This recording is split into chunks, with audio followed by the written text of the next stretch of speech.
그러면 중국은 언제부터 어떻게 회색 코뿔소가 되었나? 그걸 한번 살펴보도록 하겠습니다.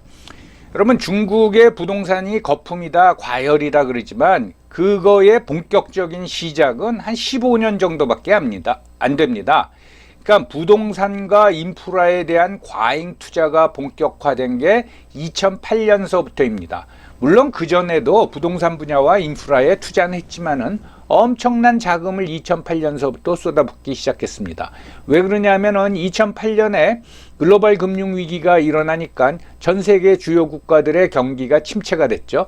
자연히 중국의 경기도 침체가 되니까 중국 정부가 경기 부양을 위해서 돈을 엄청나게 풀면서 부동산 경기를 부추기고 그 다음에 인프라에 투자를 하기 시작한 겁니다. 예를 들어서 인프라를 살펴보면은 고속전철 사업을 엄청나게 추진을 했죠. 그래서 장기 계획에 의하면은 중국은 2025년까지 5만 킬로미터의 고속전철을 깔 계획으로 돼 있고, 현재에도 중국은 가장 긴 철로를 가지고 있는 나라인데 2025년에 5만 킬로 철로가 완공이 되면은 뭐 타의 추종을 불허한 철로 왕국이 되는 겁니다. 그래서 고속전철 사업에 2014년에서 2019년까지, 그러니까 만 6년 동안이죠. 총 7조 2천억 위안을 투자를 했습니다. 건설비로 썼습니다. 7조 2천억 위안이면 우리 돈으로 1300조 원입니다. 이걸 투입을 했어요. 그래서 결국은 이제 완공들을 시켰죠. 근데 문제는 뭐냐? 이렇게 고속전철을 완공시켰는데 승객이 없는 겁니다. 승객이. 그리고 운송료 수입도 아주 극히 미미한 거예요. 그래서 운송료 수입을 다 합쳐도 거기에 들어간 자금의 이자도 갚지 못하고 있는 겁니다. 이거 큰 골칫덩어리라고 저는 봅니다. 그래서 몇 년 전에 제 친구가 그걸 타고 왔는데 정말 멋있더라 그런 얘기하면서 근데 사람이 없더라. 그래서 굉장히 쾌적했다. 그게 결국은 사업성이 없는 겁니다. 사업성이 없는 데다가 우리나라 돈 1300조 원을 쏟아부었다 이 말이죠. 이렇게 과잉 투자를 하는 동안에 또 해외에도 과잉 투자를 한 거죠. 그게 바로 2014년서부터 시작한 1대1로 사업입니다.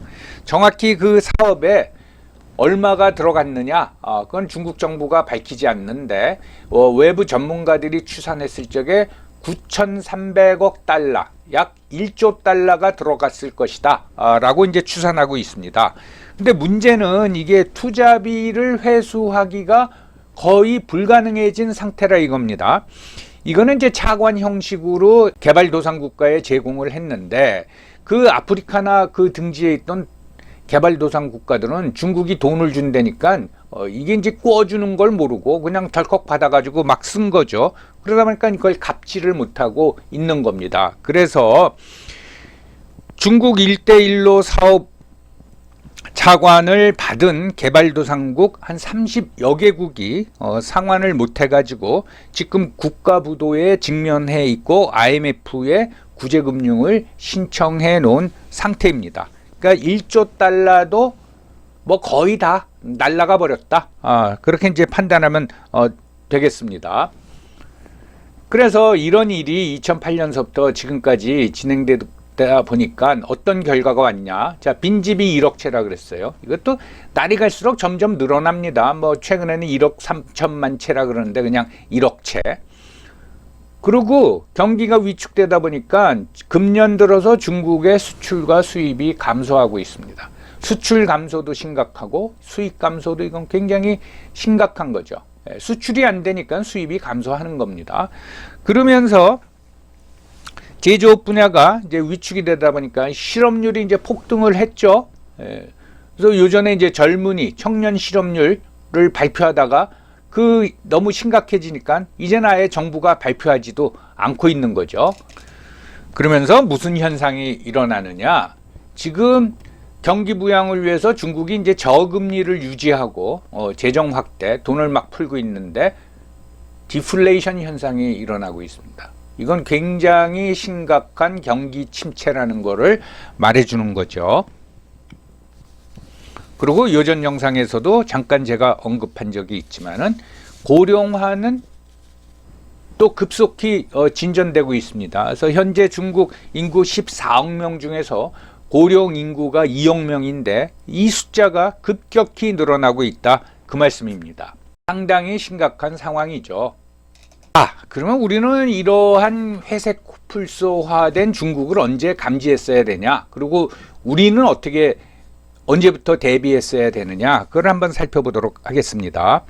자, 2010년이면 내몽골 오르도스 신도시가 폭망했다. 이건 뭐 전 세계적으로 알려졌고, 이걸 보면서 중국의 부동산 정책이 이거 뭔가 문제가 있다라는 관점에서 그 이후에 중국의 부동산을 들여다봤어야 되는 거죠.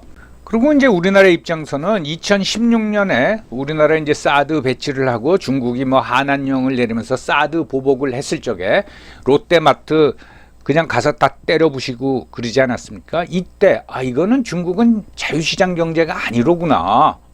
이걸 감지하고 중국 투자에 좀 더 신중을 기했어야 하는 거죠. 이 사드 보복 사태를 외국 사람이 봤으면 어떻게 생각했을 겁니까? 외국 투자가들도 위기의식을 충분히 느꼈을 겁니다.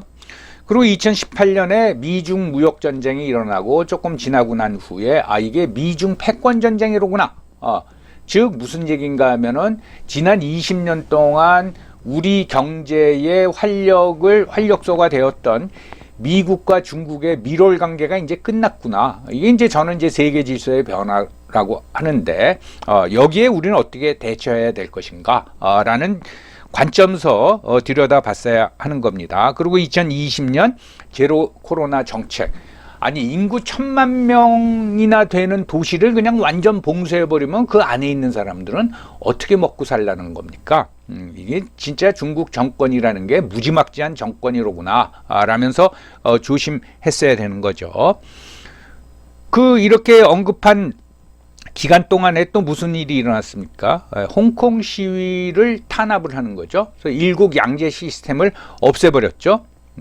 그리고 무슨 방첩법을 제정해가지고 조금 이상한 스마트폰 가지고 사진만 잘못 찍어도 간첩 혐의로 이제 체포를 하는 그런 어마어마한 법을 만들었습니다. 그러니까 코로나 정책하고 이런 방첩법, 이 여파로 결국은 중국의 관광객이 예년에 5% 수준으로 떨어지고 중국의 미국인 유학생이 굉장히 많았습니다. 한 7만 명 정도 있었는데 이 학생들이 이런 분위기 때문에 결국은 다 거의 다 이제 철수를 해버렸습니다. 그래서 결국은 무슨 일이 벌어졌나 하면은 제가 일본이 개혁 실패로 인해 가지고 갈라파고스화 됐다 했지만은 중국 스스로가 갈라파고스를 자초한 게 되어버린 겁니다. 그래서 서방 국가에서는 그걸 디리스킹이다, 디커플링이다 하지만 결국은 중국은 고립이 됐는데 그 원인의 반 이상이 자초한 거다. 그렇게 말씀드릴 수가 있겠습니다. 이런 상황이 벌어지는데 왜 우리는 작년서부터 중국 경제가 심각하다고 인식을 했지? 지난 정권 5년은 완전히 친중 정권이고 우리나라 좌우 엘리트의 거의 3분의 2 이상이 친중화되어 있습니다. 그러니까 중국에 대해서 나쁜 얘기는 전혀 안 하죠. 여러분 지난 정권 때 미중 패권 전쟁 때 우리나라 언론 TV 말할 필요도 없이 또 우파 신문이라고 하는 조선일보까지 시진핑 비판하는 거 봤습니까? 안 했습니다. 그냥 드립다 트럼프나 까댔죠.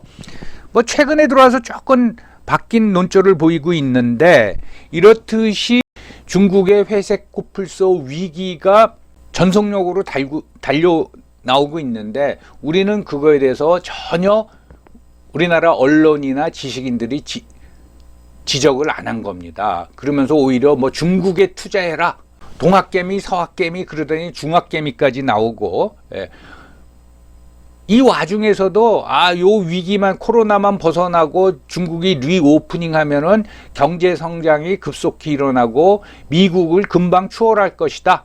그런 발언하는 전문가들 굉장히 많았습니다, 여러분. 예. 그건 참 한심하죠. 이렇게 지적을 하면은 그런 말을 하는 당신은 언제서부터 그 중국의 회색 코뿔소를 감지했느냐 라고 말씀하실 분이 있을 겁니다.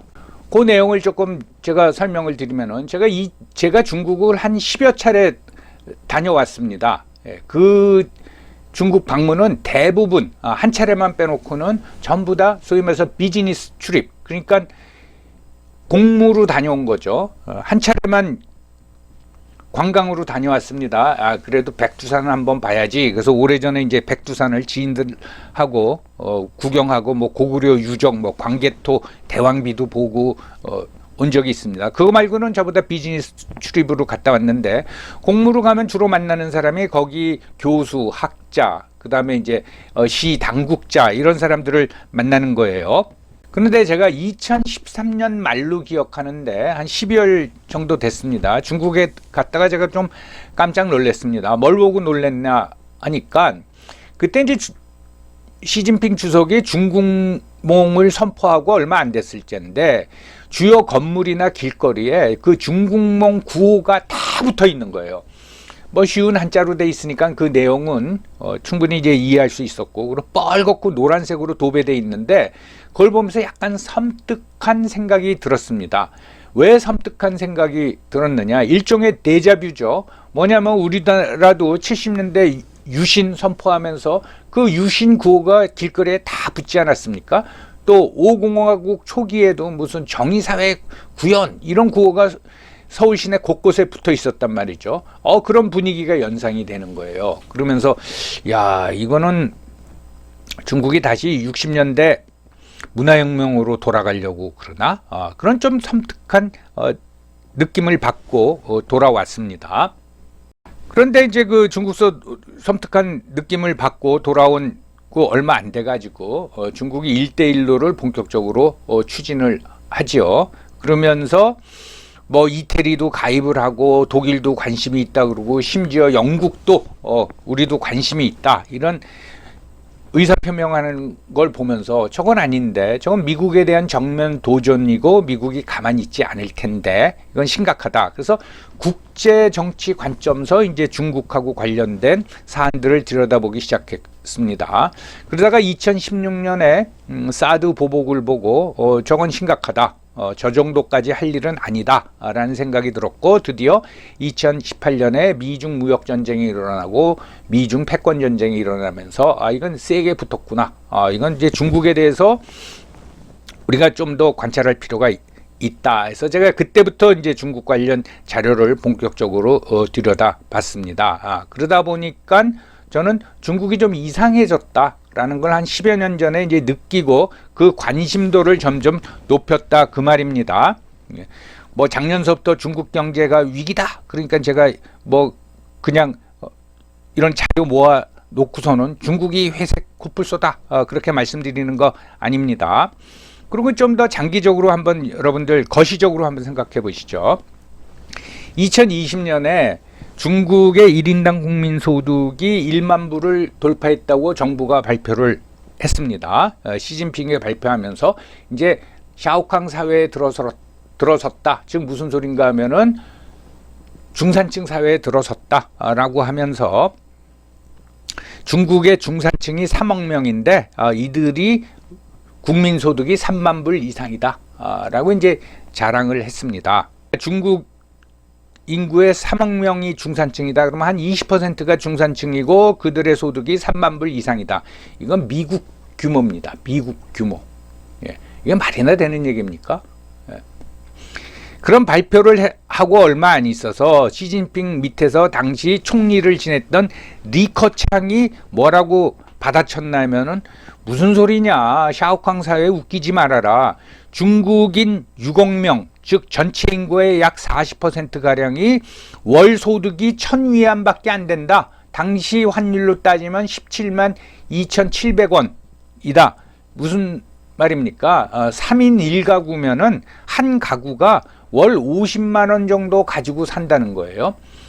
또 3인 가구인데 자녀가 아직 학교를 다녀서 경제활동을 못 한다면은 약 35만 원 가지고 3명이 산다는 얘기입니다. 이게 현실인데 무슨 샤오캉 사회고 중산층 3억 명이 연소득 3만 불 이상이 되냐. 중국이 발표하는 거는 글쎄 반은 깎아 들어야 될 것 같아요. 아무튼 그런 관점에서 보면은 타지도 않을 고속전철을 수만 킬로를 깔고 그 다음에 뭐 신도시를 막 지어대고 외국에 1조 달러 차관을 주고 이게 말도 안 되는 이제 정책을 피고 그것이 중국을 위기로 이제 가지고 온 거죠. 그래서 저는 이제 중국은 피크를 지나서 몰락이 확실하다, 그렇게 이제 말씀을 드리는 거고요. 그렇다고 중국을 무시해서는 안 되는 겁니다. 여러분, 삼국시대 때부터 중국의 변화 또는 이제 그 당시 중국 중원의 변화가 한반도에 엄청난 영향을 미쳤고 지금도 영향을 미치는 게 분명합니다. 100년도 안 됐을 적에 결국은 6.25 전쟁 때 중국이 참전을 해서 우리랑 전쟁 당사국이 된 적이 있지요. 그러니까 우리가 중국의 어떤 나쁜 영향을 의식 안 한 거는 미중 밀월 시기가 진행된 지난 20년밖에 없습니다. 그래서 중국은 항상 경계를 해야 된다, 그 말씀입니다. 중국과 함께 우리나라가 윈윈 했던 시대는 이제 끝났습니다.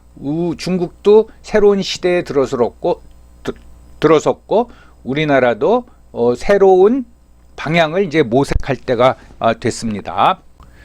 제가 일본의 몰락을 얘기하면서 일본 몰락에 그 기저질환이 있다, 고령화하고 이제 자연재해다 말씀을 드렸는데 중국이 이렇게 된 데에도 중국 몰락에는 기저질환이 있습니다. 그거는 기회가 되면 다음 영상에 말씀드리도록 하겠습니다. 여러분, 오늘도 긴 시간 시청해 주셔서 감사합니다.